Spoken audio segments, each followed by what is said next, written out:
Hello student, कैसे हैं आप सब। एक बार पुनः से कोचिंग क्लासेस पर स्वागत है। उम्मीद करता हूं आप सब अच्छे होंगे, मस्त होंगे, बेहतर होंगे। Class 11th chemistry NCERT chapter 2 में अबाहु का सिद्धांत आज हम आपको समझाने वाले हैं।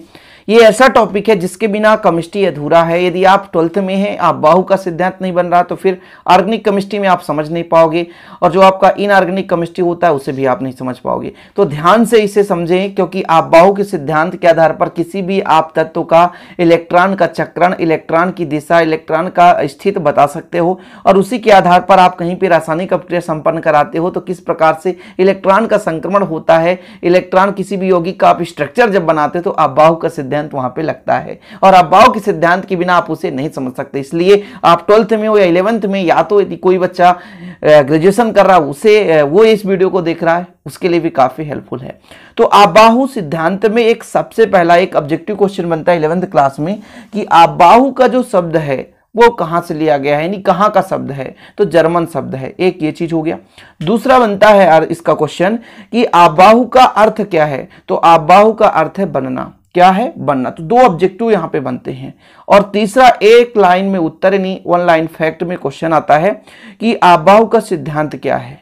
तो बढ़ते हुए ऊर्जा कोश के आधार पर इलेक्ट्रॉन का पूरित होना। ठीक है, जो भी कक्षक है उनके ऊर्जा स्तर के बढ़ते हुए क्रम के आधार पर इलेक्ट्रॉन भरा जाता है। तो यहां पर देखें, अबाहु एक जर्मन शब्द है जिसका अर्थ है बनना। यह सिद्धांत इलेक्ट्रॉनों की विभिन्न कक्षकों में भरने से संबंधित नियम है। और इसको हम किस प्रकार से समझेंगे, पूरा डायग्राम विधिवत हमने बना रखा है। ये जो डायग्राम है इसको हम बनाना भी आपको सिखाएंगे। आप लोगों के मन में डाउट होगा कि डायग्राम कैसे बनेगा, इतना खतरनाक है। बिल्कुल सिंपल है, आप चिंता ना करो। देखो जरा, अबाहु का बस एक सिंपल सा डेफिनेशन है कि परमाणु के कक्षक ऊर्जा के बढ़ते हुए क्रम में इलेक्ट्रॉन पूरित होते हैं। परमाणु के अंदर कक्षक होते हैं। कक्षा और कक्षक में डिफरेंस है, समझ रहे हो। कक्षा नाभिक के चारों ओर वृत्ताकार पथ है, जबकि कक्षक जहां इलेक्ट्रॉन की पाए जाने की संभावना अधिकतम होती है वो आपके कक्षक हैं। ठीक है, याद रखिएगा। जो कक्षक हैं जैसे एस के कक्षक होंगे, पी के हो जाएंगे, है ना, और डी के हो जाएंगे, एफ के हो जाएंगे। थोड़ा सा कुछ और बेसिक बता दूं यहाँ पर। अब आ ही गए हो भाई साहब तो एस पी डी एफ में, तो थोड़ा यहाँ पर आपको बता देता हूँ। जैसे मैं कह देता हूँ एस आपका उपकोष है, पी आपका उपकोष है, डी आपका उपकोष है, और एफ आपका उपकोष है। इसमें एक कक्षक होता है बच्चा लोग, तो 2 इलेक्ट्रॉन भरे जाते हैं। इसमें 3 कक्षक होता है। जो आपका डी है इसमें आपके पास 5 कक्षक होते हैं। ठीक है, कितने कक्षक? 5 कक्षक। और इसमें आपका प्यारे बच्चों 7 कक्षक होता है। कितना? 7। तो 5 हो गया, 6 और 1 7। ये 7 कक्षक होता है। तो एस में 1 कक्षक, पी में 3 कक्षक, डी में 5 कक्षक और एफ में 7 कक्षक होते हैं। ये उपकोष है। पहला कोष होता है, इसके अंदर उपकोष उपस्थित होते हैं, और उपकोष में होते हैं कक्षक, और इन कक्षकों में इलेक्ट्रॉन पाए जाने की संभावना होती है।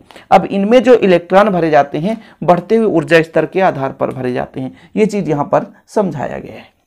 बस इतना ही है और कुछ नहीं है।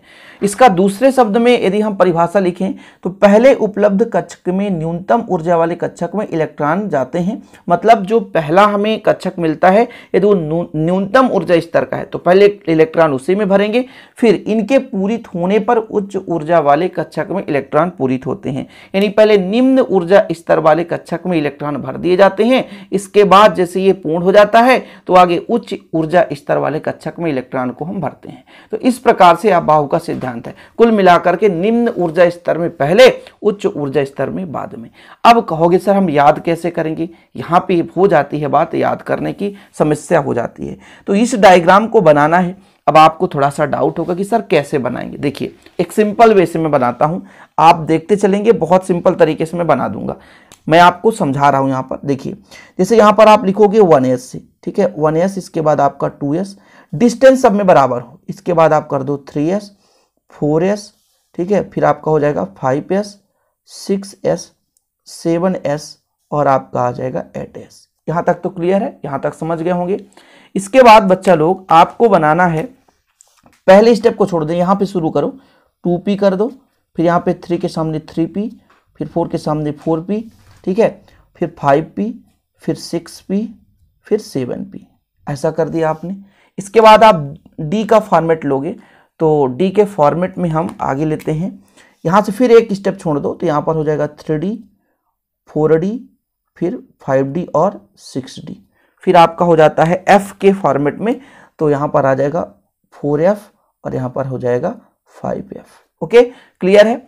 इसको आप चाहो तो ऐसा लगा सकते हो, नहीं लगाना है तो सिर्फ समझने की बात है, समझने की बात है, इसलिए थोड़ा सा ऐसा मैं बना देता हूँ।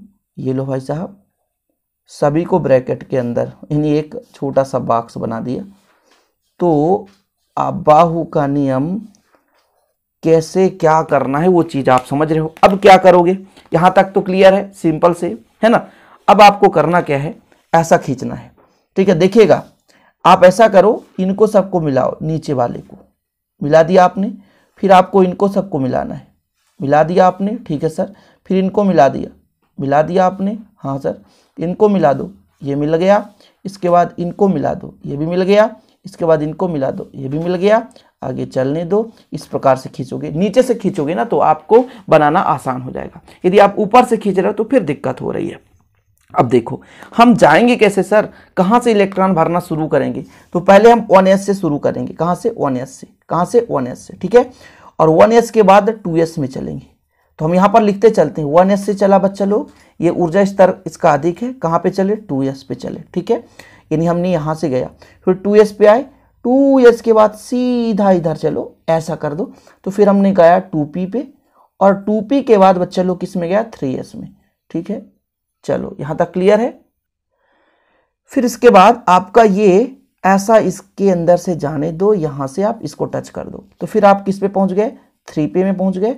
फिर इसके बाद आपको पहुंचना है 4s में, ठीक है सर, यहाँ तक पहुंच गए। फिर इसको आगे बढ़ाओ और यहाँ पर 3d में चले जाओ, तो 3d में गए। 3d के बाद हम किस में गए, 4p में गए। 4p के बाद प्यारे बच्चों इसमें 5s में गए, ठीक है। आगे चलो, फिर इसको ऐसे जाने दो बीचों बीच और इसको यहाँ से टच कर दो, फिर पहुँच गए 4d में। कहाँ पहुँच गए, 4d में। 4d के बाद 5p में, 5p के बाद 6s में पहुँच गए ना। फिर आगे देखो, इसको जाने दो, कहाँ तक जाएगा भाई साहब, 4f में। तो यहाँ पर आपका 4f हो जाएगा, ठीक है। 4f के बाद बच्चा लोग आता है 5d, 5d के बाद आता है 6p, और 6 के p बाद 7s आ गया, ठीक है। आगे देखो, फिर इसको आगे ऐसा करो और यहाँ से मिला दो। फिर कहाँ आ गए हम, 5f में आ गए। कहाँ आ गए, 5f में आ गए। फिर आपका आ गया 6d, फिर आपका आ गया 7p, फिर आपका आ गया 8s। इस प्रकार से आप बाहु का नियम हो जाता है कंप्लीट। ये देखो डायग्राम बनाना था ना, कितना सिंपल है। और यही चीज तो मैंने यहाँ पर थोड़ा सा स्केल की सहायता से बनाया, तो सिस्टमेटिक ढंग से समझा दिया मैंने।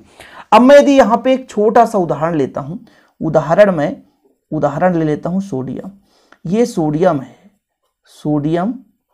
सोडियम का प्यारे बच्चों परमाणु क्रमांक कितना होता है, 11 होता है। कितना होता है, 11 होता है ना। इसका इलेक्ट्रॉनिक विन्यास करो आप, तो इसका इलेक्ट्रॉनिक विन्यास करेंगे तो देखो, हमने कहा, आपको बताया कि जो आपका S है, S में कितने इलेक्ट्रॉन भरेंगे, एक कक्षक है तो 2 इलेक्ट्रॉन भरेंगे। P में 3 कक्षक है तो 6 इलेक्ट्रॉन भर सकते हैं। D में प्यारे बच्चों 10 इलेक्ट्रॉन भर सकते हैं। F में हम 14 इलेक्ट्रॉन भर सकते हैं। ये चीज हमने पहले ही बता दिया था कि जितने कक्षक है, हर एक कक्षक में अधिकतम इलेक्ट्रॉन पाए जाने की संभावना 2 होती है, जितने भी ऑर्बिटल्स होंगे। ओके, ये आपके उपकोष हैं, ये S-P-D-F उपकोष हैं, इनके अंदर कक्षक पाए जाते हैं और इन कक्षकों में 2-2 इलेक्ट्रॉन भरे जाते हैं। तो S में 1 कक्षक है तो 2 इलेक्ट्रॉन, P में 3 कक्षक है तो 3 दूना 6 इलेक्ट्रॉन, D में 5 कक्षक है तो 5 कक्षक है तो 5 दूना 10 इलेक्ट्रॉन, और F में 14 कक्षक है तो भाई साहब कितने इलेक्ट्रॉन, तो भाई साहब यहाँ पे इलेक्ट्रॉन पाए जाएंगे कितने, तो 7 दूनी 14, यानी भाई साहब 7 कक्षक है ना, 7 कक्षक, 5 कक्षक, 3 कक्षक और 1 कक्षक। चलो भरना स्टार्ट करते हैं। मैंने यहाँ पे आपको समझाया था, पहले कहाँ पे जाएगा, 1s में जाएगा। यहाँ पर लिखता हूँ, देखिएगा जरा, 1s2। ये डायग्राम में देखो, 1s के बाद ये थोड़ा सा डायग्राम अधूरा है, वो कैसे, यहाँ से चल रहे हैं, फिर इधर से चले, इधर गए, फिर ये डायरेक्शन सही है हमारा, फिर इधर गए, फिर डायरेक्शन यहाँ से आया, फिर इधर गए, फिर ये डायरेक्शन दिख रहा है ना भाई साहब, कहाँ जा रहे हैं हम, ये चीज़ पता होना चाहिए। फिर यहाँ से ये डायरेक्शन इधर गया, फिर ये ऐसा करके डायरेक्शन पता होना, कहाँ जा रहे हैं हम, पता चला हमें डायरेक्शन ही पता नहीं है। तो 1s में गए, टोटल 11 इलेक्ट्रॉन है। इसके बाद पहुँचते हैं 2s में, क्योंकि 1s से चलना शुरू किए, 2s में पहुँच गए। 2s में जब हमने इलेक्ट्रॉन भरा तो 2 ही इलेक्ट्रॉन भर सकते हैं, ठीक है। इसके बाद 2s के बाद कहाँ पे पहुंचेंगे, 2p में। और बच्चा लोग p में मैंने कहा 3 कक्षक तो 6 इलेक्ट्रॉन भर सकते हैं, तो 2 2 4 और 6 10। अब कौन सा बचा, 2p के बाद 3s आता है। अब कितने टोटल तो 11 ही है, तो सर 2 इलेक्ट्रॉन यहाँ भरना चाहिए, आप 1 भर दिए। अरे बचे ही नहीं है तो कितने भरो भाई, बचे ही नहीं है, बचा तो सिर्फ उसके पास 1 ही है, तो 1 ही इलेक्ट्रॉन हो सकता है ना। इस प्रकार से 1s2 2s2 2p6 3s1 हो चुका है आपका सोडियम का इलेक्ट्रॉनिक विन्यास। किसका इलेक्ट्रॉनिक विन्यास? सोडियम का इलेक्ट्रॉनिक विन्यास। किसी भी एलिमेंट का आप इलेक्ट्रॉनिक विन्यास इस क्रम में निकाल सकते हो। मैं कह दूं आपसे, आप बताओ कैल्शियम का। कैल्शियम का होता है बच्चा लोग 20, कितना होता है 20 20। इसका इलेक्ट्रॉनिक विन्यास निकाल कर बताओ। बहुत ही सिंपल है, देखो पहले आपको क्या करना है 1s2 में चलना है डायग्राम के आधार पर 1s2, फिर आपका कहां पहुंचेगा 2s, s में 2 ही इलेक्ट्रॉन भरे जाएंगे। इसके बाद आप देखो 2p में पहुंचोगे, यहां से चलोगे तो 2p में पहुंचोगे और 2p में इलेक्ट्रॉन 6 भरेंगे। 2p के बाद कौन दिख रहा है 3s, और s में 2 इलेक्ट्रॉन भरेंगे। फिर हम आगे बढ़ेंगे तो 3p में पहुंचेंगे तो 6 इलेक्ट्रॉन, फिर पहुंचेंगे 4s और 4s में 2 इलेक्ट्रॉन। देखो 2 2 4 6 2 2 4 और 4 6 10 10 2 12 12 6 18 2 20। ये कंप्लीट हो गया, कैल्शियम का कंप्लीट हो गया। किसी का भी आप इलेक्ट्रॉनिक विन्यास निकाल सकते हो, ठीक है। और कुछ भी ले लो भाई साहब, आप जिंक का ले लो। जिंक किसका? जिंक। ये जिंक कितना होता है 30 होता है, ठीक है सर। तो हमारा 1s2 होगा, फिर 2s2 होगा, फिर 2p6 होगा, 3s2 होगा, 3p6 होगा और 4s2 होगा। वहां तक तो सेम है, चलता ही जाएगा। हम यहां तक तो सेम पहुंच ही गए थे, अभी तक समझाया थी भाई कि 1s2 फिर 2s2 फिर 2p6 फिर 3s2 फिर 3p6 4s2, तो 20 इलेक्ट्रॉन तो भर गए। आगे देखना 4s के बाद देखने 3d में पहुंचेंगे, तो 3d में कितने इलेक्ट्रॉन भरेंगे 10। अब पूरा तो हो गया, d में 10 इलेक्ट्रॉन भरे जाते हैं क्योंकि 5 कक्षक है, तो 2 2 4 और 4 6 10 2 12 6 18 2 20 10 30 हो गया। इस प्रकार से इलेक्ट्रॉन भरे जाते हैं। तो यही तो है अब बाहु का सिद्धांत। कितना सिंपल है, किसी भी तत्व का इलेक्ट्रॉनिक विन्यास निकाल सकते हो। एक क्वेश्चन बनता है क्रोमियम और कॉपर का इलेक्ट्रॉनिक विन्यास समझाओ या इसके अपवाद को समझाओ कि इसमें कौन सी अपवाद पाई जाती है। तो प्यारे बच्चों, आज के इस लेक्चर में आप लोग केवल समझे हैं अबाहु का सिद्धांत और किस प्रकार से क्वेश्चन आएगा अबाहु के सिद्धांत को समझाइए। तो बस देर किस बात की, आपको यहां से लिखना शुरू करना है, स्क्रीनशॉट ले लेना है। यदि आपको अच्छा बेहतर नोट्स चाहिए तो 100 रुपये चार्ज है 1 सब्जेक्ट के। आप कांटेक्ट कर सकते हो 9685299149 पर। किस पर? 9685299149 पर, और ले सकते हैं बेहतरीन रूप से नोट्स। तो चलिए बच्चा लोग, ऐसा भी आप कर लो, है ना, स्क्रीनशॉट। और इसके बाद डायग्राम तो आपको बनाना ही पड़ेगा और एक उदाहरण आप दे सकते हो। उम्मीद करता हूं कि आप लोग समझ गए होंगे, डायग्राम बनाना भी आसान है, आप सीख भी गए होंगे। और वीडियो पसंद आए तो लाइक करना ना भूलें, शेयर भी करें। मिलते हैं अगली वीडियो के साथ। जय हिंद, वंदे मातरम।